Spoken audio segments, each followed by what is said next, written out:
Well, good afternoon, students of the Cold War.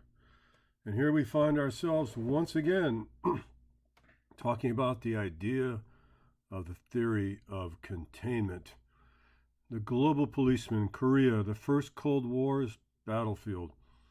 Harry S. Truman on the left, we know him well, and Korea will close out with a gentleman by the name of Dwight D. Eisenhower.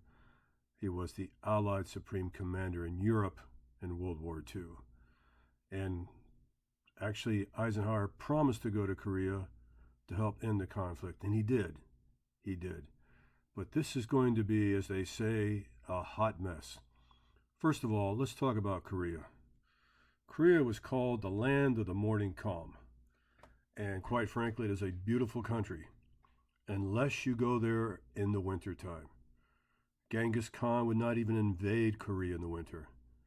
They had this phenomenon called the Siberian Express, where winds 60 miles an hour plus come down across the Chinese plains and the mountains into Korea, dropping temperatures well into 30 below zero. One of the worst places you'd ever want to fight. Well, men, as you may know, during World War II, Korea was actually a Japanese satellite country. Yes, they used the Koreans for slave labor. What they did to the women is still unforgivable, but they needed the locale. There were many Navy and Air Force bases on the peninsula. When the Japanese finally fled at the end of the war in 1945, the Soviet Union and Joseph Stalin and the Americans decided to divide Korea at the 38th parallel. Excuse me. Don't get confused with the 17th parallel, that's Vietnam. And the idea was that North Korea would be under the auspices of the Soviet Union for reconstruction, and the South Korea would be under the United States and the United Nations. It was hoping that both sides would help rebuild the economy and allow these people some sort of autonomy in which direction they wanted to go in the future. But you know and I know that once you allow the Soviet Union into a territory, they're not going to leave. And that's precisely what happened. Well, men, Kim Il-sung and others asked the question of Stalin. You know, when you divided the country in two, North Korea is mostly mountainous, and South Korea is the farmland. And quite frankly, it would be much more advantageous if we had both the North and the South.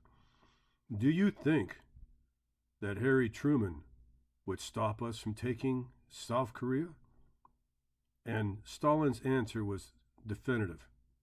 After the debacle of China, he had no faith in Truman to do anything to stop the advancement of communism. And so, even though Stalin was not directly involved in the war, except for supplies and advisors and some pilots that flew against the United States, he said, you should go for it. And he did.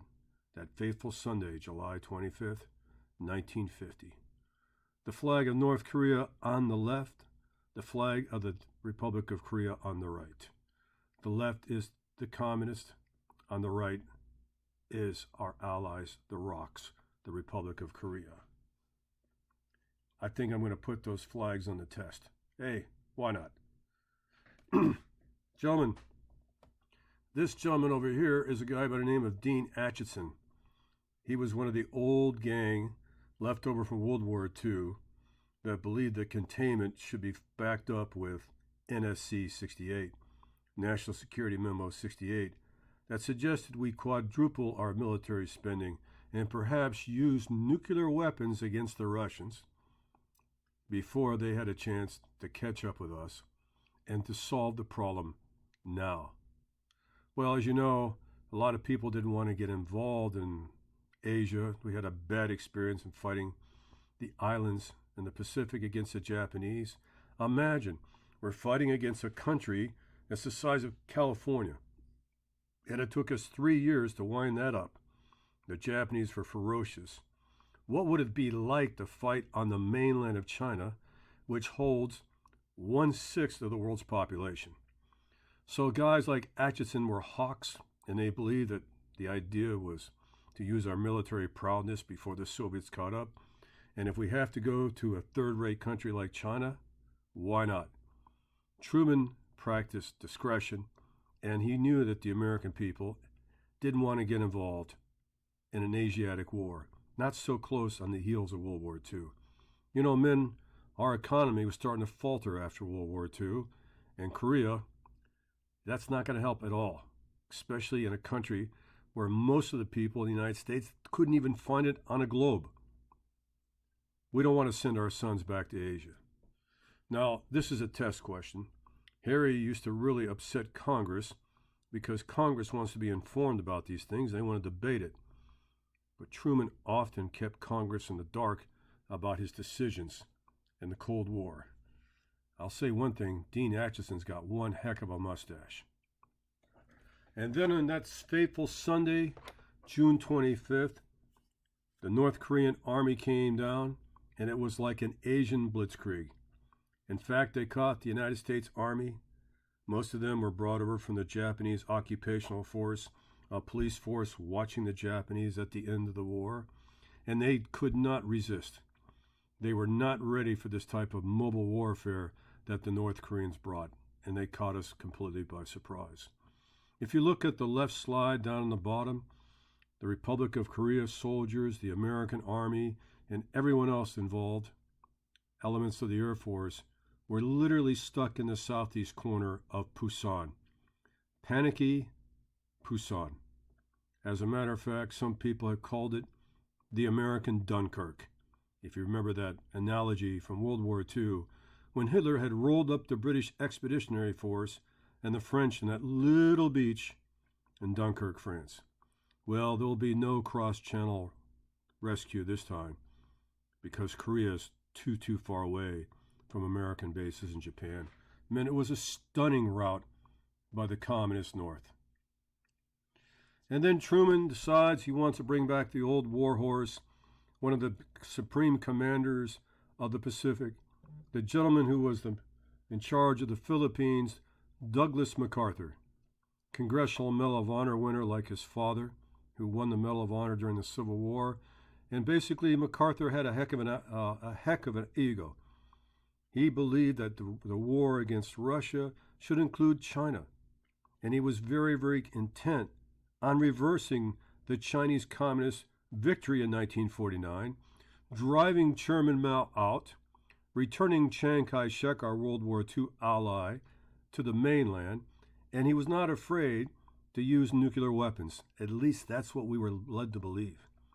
Now, interesting enough, we started to believe that possibly Korea wasn't in our sphere of interest. And so Truman actually pulled troops out before the crisis.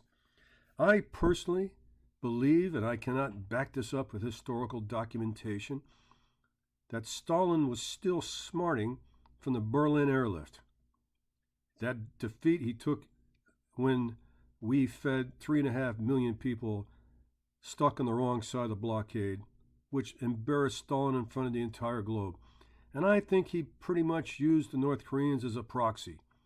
You know, let's get even with Truman for what he did to us in Berlin. But MacArthur told Truman in essence, and this is me paraphrasing, I want complete control. I want to be able to call the plays. I want to be able to hire my own staff. I want to be left alone. And Truman agreed. And Truman knew that MacArthur was going to call on the Marines. And that's exactly what he did. He called on the Marines. We saw some fantastic movies about Douglas MacArthur, sometimes known as the American Caesar. Maybe not a compliment, but he thought it was. And yes, it is true. I may put this on the test. He considered running for president of the United States. But that's another story for another YouTube video. Men, there's a lot of grumbling at home, you know? There's a lot of grumbling at home because Congress does not know what's going to go on. Are we going back to war again? It's been a rough time, man. 1947-48 Berlin, 1949 China. Our ally in World War II is lost forever to the communists and Mao Zedong, and now Korea. The dominoes are beginning to fall, and Congress is beginning to ask Harry, what are we doing? Now, remember, and I will put this into the test, it is true. It is absolutely positively true that Harry Truman desegregated the military. For you guys who are fans of World War II and never watched that series, Band of Brothers, you notice that the African American troops were mostly not allowed to fight in combat. I don't think they fought in combat until it actually was desperate enough to bring them out of the kitchens, the grave registrations, driving the trucks, and other secondary responsibilities. Harry Truman desegregated the Army. Brilliant. I'm not worried about whether you're black, white, or brown. I'm only concerned about the fact that you're olive drab, the color of the military uniforms of the U.S. service. So he also brought back the draft. Well, the draft was a big thing in 1950 and 51. That's why my father went into the military. He actually volunteered because he didn't want to get drafted. He wanted to be able to choose his service. It was a big issue in Vietnam during my generation. Luckily, my number did not come up. There was no draft for me. And today, men, you don't have to worry about the draft because it is an all-volunteer army. But it doesn't mean it can't happen. So he brings up the reserves. He starts making concessions, and he starts telling Congress, I'm going to make a stand in Korea. And so he does.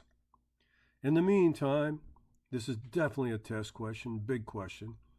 Harry Truman did not even know. The Joint Chiefs of Staff didn't know. MacArthur did an end run at Incheon, went behind and around into deep in enemy territories in Incheon Harbor, a place that has the 30-foot tides, the highest tides in the world, a gigantic ancient wall surrounding the seaport city, and why the Marines were invading deep behind the North Koreans. Down in Pusan, the Army did a tactical attack to the north to draw the enemy further away from the Marines on the west side. Men, there's no chance in heck that this operation is going to work, but yet it did. It caught the enemy by surprise.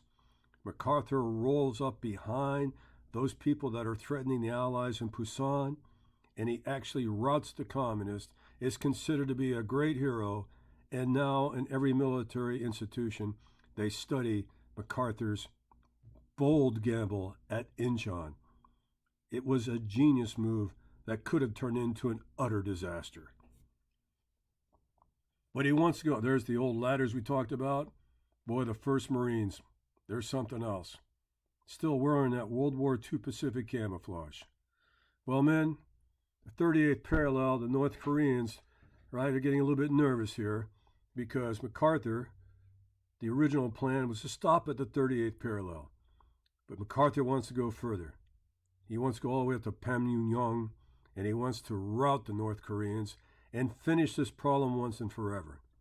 And if MacArthur would have had his way, he would have crossed the Yalu River, which separates North Korea and China, and go in there and basically rough up Chairman Mao.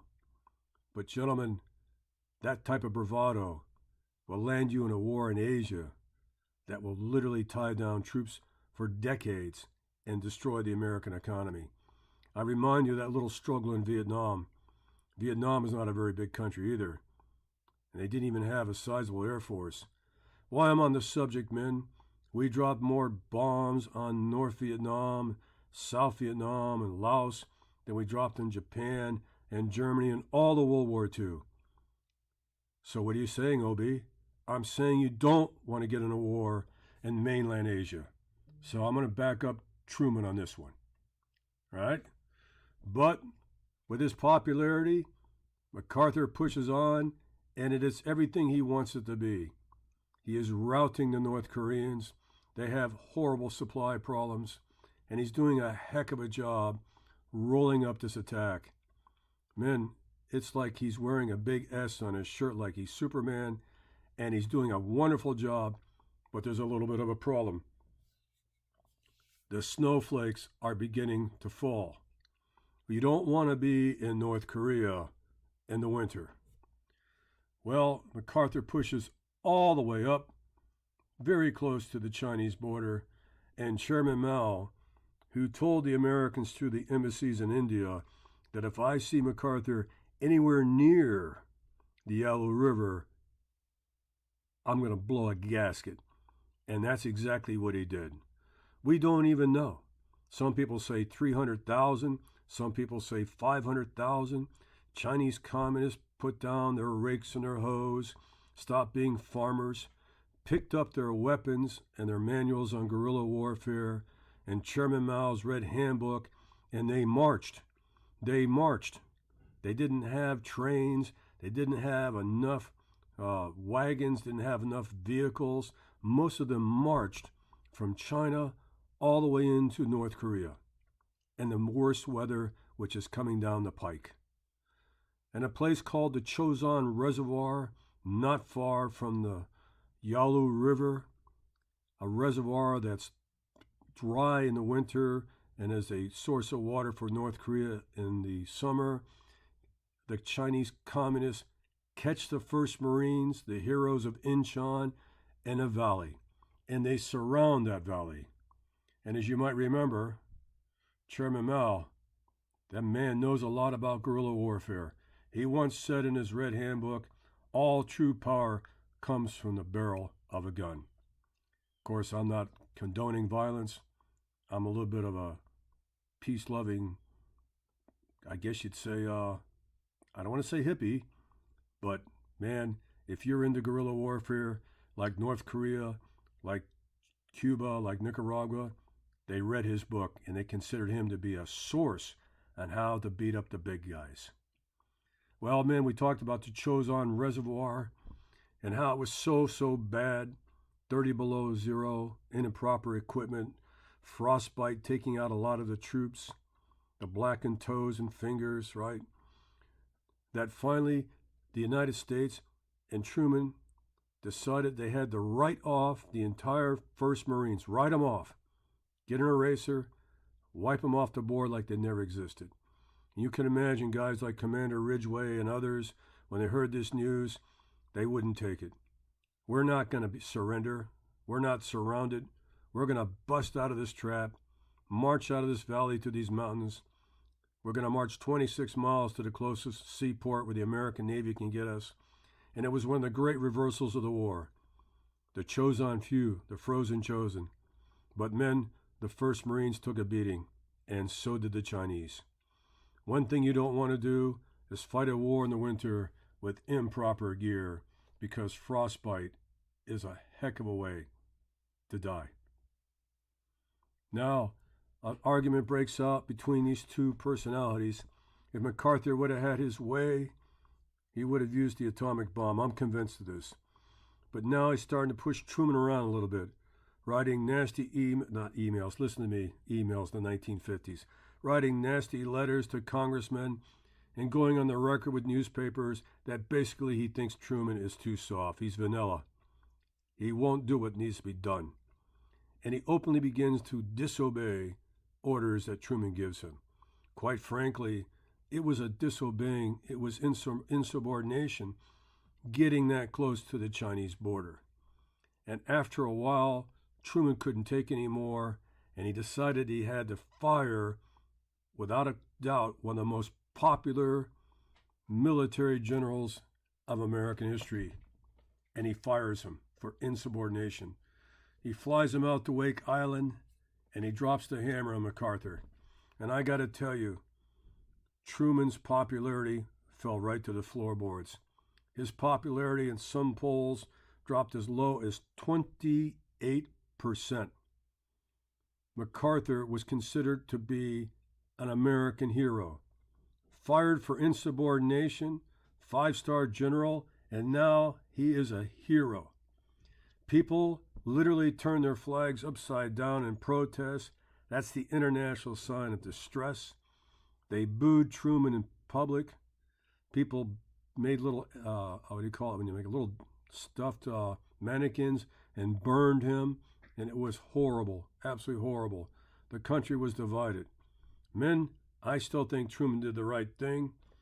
I think MacArthur forgot that we have a constitutional law that says the President of the United States must be a civilian, and he is the chief of all the militaries, Air Force down to the Coast Guards. Gentlemen, this Senator William Urza Jenner of Indiana even tried to impeach Truman. Thank God there were no grounds for this, but it was a very ugly, ugly time. Ugly time. Perhaps you watched the debate last night between President Trump and Vice President Biden. That was tamed compared to the commentary that was going back and forth between the Democrats and the Republicans over Korea. No, I'm not a Democrat. I'm a member of the Green Party. I like animals. So, he comes home to a hero's welcome. He's going to retire. And when he's giving a speech to Congress, fired for insubordination, the congressional members will interrupt his speech 50 times to give him standing ovations. Gentlemen, it's never happened before. It'll never happen again. And as MacArthur said, I end my military career, the hero of the Philippines. And as he said, old soldiers never die. They just fade away. And he had the largest ticker tape parade. And here comes a test question for sure. That ticker tape parade in New York City was bigger than the Apollo 11 astronauts in 1969. That's crazy. Maybe the Heat will get a parade like that in a few days. Let's hope so. Didn't get a chance to talk about this today. Talk about Major John Glenn, the oldest astronaut to ever go into outer space on a space shuttle. Was one of the original Mercury astronauts. Was a fantastic Marine. I believe he was a senator. Yes, he was a senator from Ohio. I think I have to look that one up, guys. I kind of forgot. And during the Korean War, he flew the F-86 Sabre. This guy was an American hero who served his entire life in service. I liked him because he was one of the early astronauts of the Mercury program back in the 1960s when we're trying to beat the Russians into outer space and the moon. Well, they beat us first into space. Had the first man in outer space, Yuri Gagarin, but we beat him to the moon, didn't we? Yes, we did. And we showed this because we want to talk about how the weather was in Korea. This is a British aircraft carrier in the South China Sea supporting our troops. And look at this weather. Men, you couldn't pick a worse place to fight a war. We didn't get a chance to talk about this, but I want to show it to you. Vietnam was the first helicopter war, but we start experimenting with helicopters in Korea. Most of them were to get wounded people out of the field. That began a type of service which we still have today, known as MASH, Mobile Surgical Army Hospitals. And if you're an old bird like I am, that was a fantastic television program back in the day. MASH, nobody ever missed MASH. That was a great program. So helicopters are going to change the face of war. But Korea was not the first helicopter war. It was Vietnam. Vietnam. Is that going to be a true and false question, OB? Yeah, I think it is.